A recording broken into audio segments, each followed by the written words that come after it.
Fawzi Ben Sebba, professeur en sciences de gestion, professeur des universités à l'université Paris-Nanterre. Et Fabien Emaz, maître de conférences en sciences de gestion à l'UT de Colmar, Université de Haute-Alsace.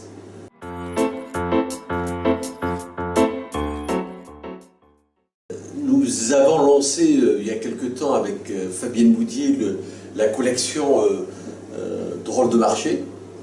Pourquoi Drôles de marché? Parce que nous avons voulu aborder des marchés qui n'attirent pas forcément l'attention, mais qui sont ô combien intéressants, voire insolites. Dans cette collection, nous continuons un peu l'aventure, et cette fois-ci, après avoir abordé les marchés sans foi ni loi, après avoir abordé le marché de l'occasion, nous nous sommes dirigés gentiment vers la mort. Et pourquoi la mort? Elle est très présente, sans tomber un peu dans les canons ô combien usités, parce que la mort est très présente dans notre vie, et on s'y intéresse en général très peu, en tout cas les économistes, les spécialistes des sciences de gestion s'intéressent très peu à cette question.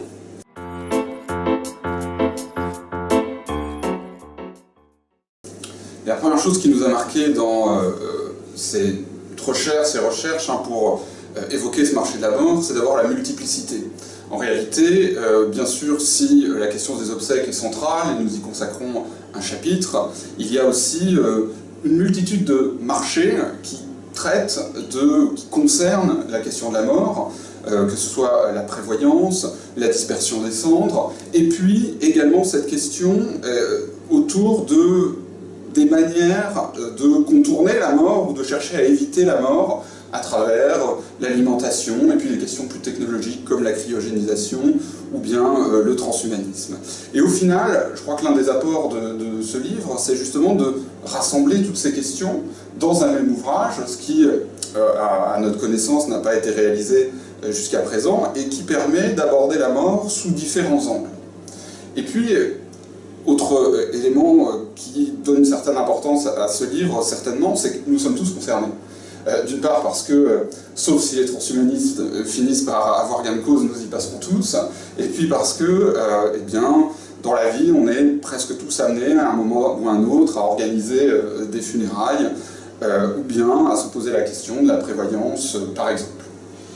Alors, ce qui est paradoxal, c'est que la mort est à la fois quelque chose qu'on veut évaluer, avec cette espèce de culte de l'individu, du jeunisme, etc.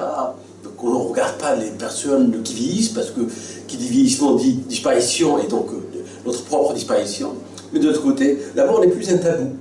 On prépare sa mort, on prévoit sa mort, on organise ses prochaines funérailles. Donc ce n'est plus un tabou. Mais en même temps, ça pose un problème éthique. Est-ce que c'est normal de garder son corps congelé? Est-ce que c'est normal d'être toujours très présent, même si on est mort via la vidéo, etc. Est-ce que c'est normal? Donc ça pose un véritable problème éthique. Et puis, ça empêche de faire son deuil.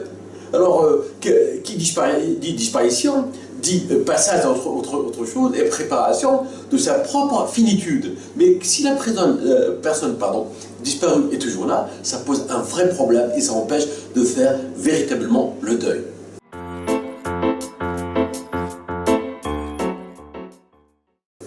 Finalement, cet ouvrage, c'est un ouvrage grand public. Tout le monde peut y avoir accès sans avoir des connaissances pointues en économie ou en sciences de gestion. Pour autant, nous l'avons réalisé avec la rigueur de la recherche, c'est-à-dire que nous sommes beaucoup documentés, et puis nous avons toujours cherché à aller plus loin, et nous avons découvert parfois des marchés là où on ne les attendait pas. On peut prendre l'exemple du marché de la fin de vie au niveau international, où nous avons découvert finalement que la Suisse, grâce à une législation, ou plutôt grâce à l'interprétation d'une législation ancienne, bénéficiait d'un avantage concurrentiel par rapport aux autres pays, enfin plus exactement, les entreprises suisses bénéficient d'un avantage concurrentiel sur les autres pays.